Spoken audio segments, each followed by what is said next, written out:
नमस्कार दोस्तों। हम दो हमारे दो। आजकल हमारे दिमाग में एक बात बैठ गई है कि हम दो हैं, हमारे दो हैं, परिवार बहुत अच्छा है। एक लड़का है, एक लड़की है। लड़की ससुराल चली गई, लड़के की फिर शादी हो जाएगी, फिर हम दो के दो रह जाएंगे, फिर उनके बच्चे हो जाएंगे। ये एक परिपाटी चलती आ रही है। लेकिन दोस्तों, जब आप कल्पना करें कि हम दो और हमारे दो, और यदि लड़की चली गई और लड़का को खुदा ना खास्ता कुछ ऐसा हो गया कि लड़का आपका नहीं रहा, तब आप क्या करेंगे? आपका विकास वहीं पर रुक जाएगा, आपका वंश रुक जाएगा, आप कुछ नहीं कर पाएंगे। मान लिया जाए कि किसी के दो लड़कियां होगी, किसी के दो लड़के हो गए, चलो उनके घर में दो लड़कों के साथ में उन लड़कियों की शादी हो गई। जिनकी दो लड़कियां हैं उनका घर बंद हो गया, उससे आगे उनका वंश नहीं चलेगा, वंश बर्बाद हो गया। दोस्तों, कितने ही धर्मांतरण हो रहे हैं। हमारा अगर हमारी एक लड़का और एक लड़की है और लड़के का लड़की ये किसी भी धर्मांतरण के चक्कर में फंस जाते हैं, तब क्या होगा? वंश खत्म हो गया। न जाने ऐसे कितने वंश खत्म हो गए जिनका आप नाम सुनते थे, राजा महाराजा उनका वंश हुआ करता था। पता नहीं, मौर्य वंश, नंद वंश, ना जाने क्या क्या वंश हुआ करते थे। पर मैं बात कर रहा हूं दोस्तों आज सनातन धर्म की।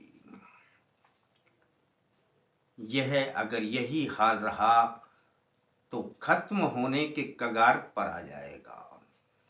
पर खत्म होने से पहले आप स्वयं देखेंगे कि हम ही खत्म हो रहे हैं, हमारी ही बर्बादी शुरू हो गई है। दोस्तों, आज जो स्थिति बनी हुई है वो हम दो हमारे दो तक ही सीमित नहीं है। अब ये इससे और भी ज्यादा आगे बढ़ गई है, हम दो और हमारा एक। अब क्या होगा? अब हम दो और हमारा एक, वंश तो खत्म होगा, कोई बचा नहीं सकता है। वो एक को कभी कुछ भी हो सकता है। हजारों करोड़ की प्रॉपर्टी थी, मैंने दोस्तों एक ये अखबार में ही आया था, हजारों करोड़ की प्रॉपर्टी थी जिसके एक ही लड़का था। उसने दूसरे धर्म की लड़की से शादी कर ली, अपना धर्म बदल लिया। माँ बाप कहाँ जाए?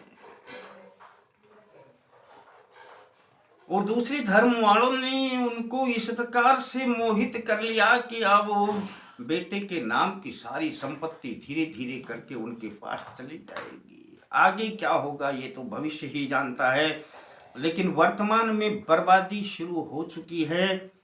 सनातन धर्म गड्ढे में जा रहा है दोस्तों, बर्बादी के कगार पर जा रहा है। इसके जिम्मेदार हम हैं। अगर हम अपने आप को नहीं बचा पाए तो हम दोषी स्वयं ही कहलाएंगे, किसी को दोष नहीं देंगे। ये हम दो हमारे दो, ये सिद्धांत तो चलता ही नहीं था। हम दो हमारा एक, ये सिद्धांत तो और भी ज्यादा खतरनाक हो गया है। और दोस्तों, मैं देख रहा हूं कि जिनका एक लड़का था दोस्तों, गया था होली से अगले दिन, वो होती है छारंडी, वो खेलने के लिए यार दोस्तों में कहीं बाहर गया था मोटरसाइकिल से, एक्सीडेंट हो गया, बेचारा चला गया। माँ बाप कहाँ जाए? एक ही लड़का था, कहाँ? घर बंद हो गया, वंश बंद हो गया। दोस्तों, मेरा एक मित्र मिला मुझे, बैठ गया मेरे पास, कहने लगा, मैंने ही पूछ लिया, और भाई काफी दिनों बाद मिले हो, क्या हाल चाल है अपने।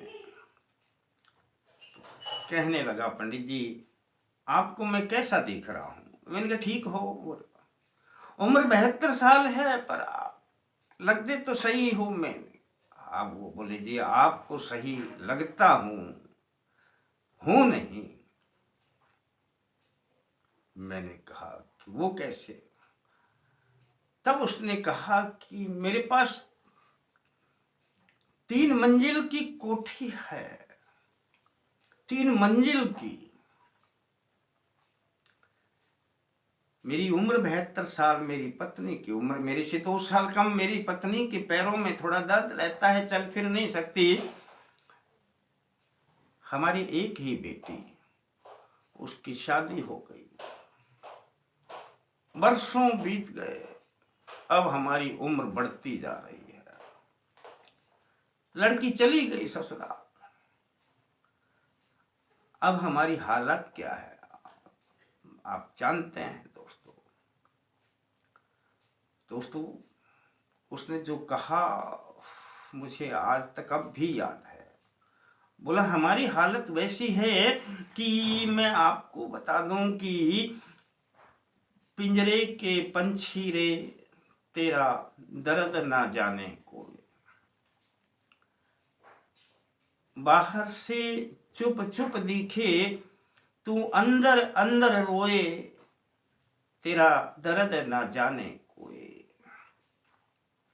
हमारे दर्द को भी कोई नहीं जानता। बाहर से हम चुप चुप दिखते हैं, आपको अच्छे लगते हैं, दिखते हैं कि हम ठीक ठाक हैं, नहीं। हमारे अंदर का जो जख्म है वो बढ़ता जा रहा है। दिन जैसे तैसे निकल जाता है, इधर उधर घूम के समय पास कर लेते हैं, रात नहीं निकलती। दोस्तों ये हालात है। 4-5 बीघा जमीन है मेरे पास। हमारी कोठी में 3 मंजिल की में हम ने वर्षों हो गए ऊपर चढ़े हुए, जीने पे चढ़ते नहीं हैं। भय लगता है, डर लगता है, और जाएं तो ऊपर चढ़कर करें क्या। झाड़ू निकले 6 महीने से ज्यादा हो गए।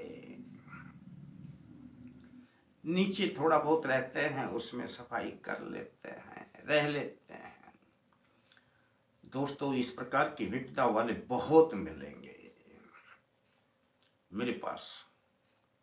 बहुत से फोन आते हैं जी, घर में मांगलिक कार्य हुए, 30-30 साल हो गए हमारे घर में कोई मांगलिक कार्य नहीं हो। हमने बच्चों की किलकारी नहीं सुनी है, 40 साल हो गए बच्चे की आंगन में किलकारी नहीं गूंजती है। मैंने कहा क्या बात हो गई। बेटा 42 साल का हो गया, शादी नहीं हो पा रही है, कैसे बढ़ेगा वंश आगे, खत्म हो जाएगा सनातन धर्म। दोस्तों यह क्या है, जरा दिमाग पर सोचें। 20, 22, 25 साल की उम्र में शादियां कर देनी चाहिए।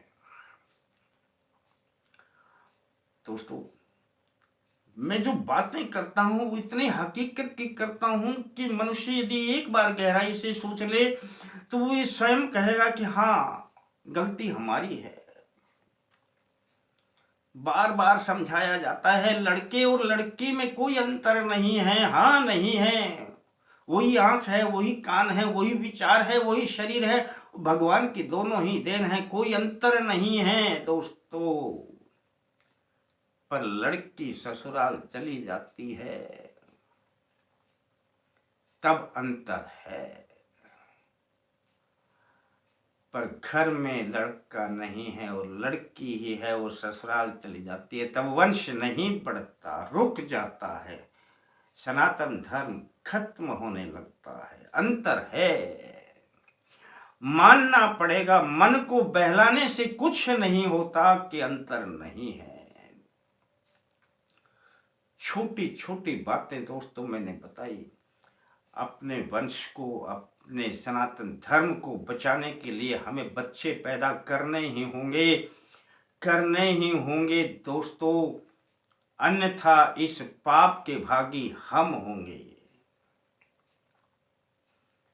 दोस्तों, विचार करें और अपना कमेंट्स में जरूर लिखें कि क्या मैं गलत तो नहीं हूं। हाँ, मैं गलत हूं तो लिखें, कमेंट्स में जरूर लिखें। मैं सत्यनारायण शर्मा, आचार्य अल्टीमेट ज्ञान से आपके सामने बात कर रहा हूं। दोस्तों, मेरे विचार अच्छे लगते हैं